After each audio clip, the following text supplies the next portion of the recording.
Thanks for joining us. Great to be with you. Listen, I want to talk about some news of the day first with you. And this document story really has gotten a lot of attention. The handling of classified documents. You dealt with classified documents. How do you see this with President Biden and what we saw with former President Trump, and where you come down?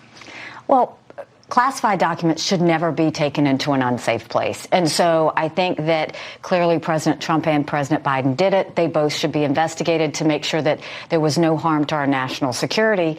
But what really gets conservatives upset is the fact that you can have Republicans and Democrats do the same thing, and Republicans are vilified, and Democrats, they just sweep it under the rug.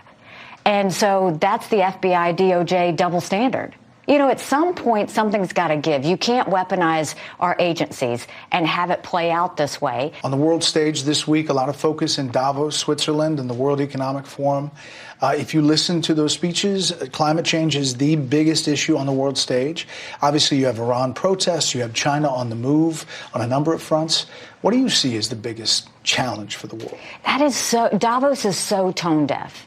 Because if you look at the fact families can't afford their groceries, mothers can't find baby formula, you've got crime at an all-time high, you've got inflation that's up, you've got children who are so far behind in education, I don't know that we're going to catch them up. That's great that they can go talk about the environment in Davos, but that's not what Americans are feeling. You were governor of South Carolina. You had a good economy while you were governor.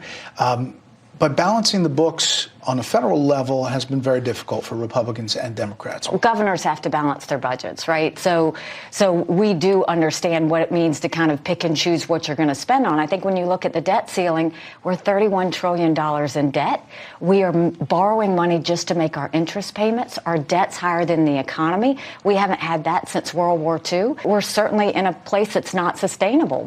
We talked in the fall about your ambitions. When do you make a decision whether you're going to run for president, and whether former President Trump decides or not, does that affect you?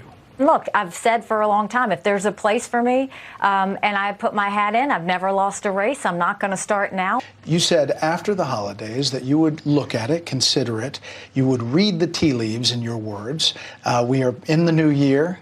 How are those tea leaves looking? Are you going to run for president? Well, I'm not going to make an announcement here, but when you're looking at a run for president, you look at two things. You first look at, does the current situation push for new leadership? The second question is, am I that person that could be that new leader? Yes, we need to go in a new direction. And can I be that leader? Yes, I think I can be that leader. I was, as governor, I took on a hurting state with double-digit unemployment, and we made it the beast of the Southeast. As ambassador, I took on the world when they tried to disrespect us, and I think I showed what I'm capable of at the United Nations. So do I think I could be that leader? Yes, but we are still working through things, and we'll figure it out. I've never lost a race. I said that then. I still say that now. I'm not going to lose now, but stay tuned. It sounds like you're close. Are we getting to the exploratory committee stage here? I think stay tuned. Okay. A reporter was asking you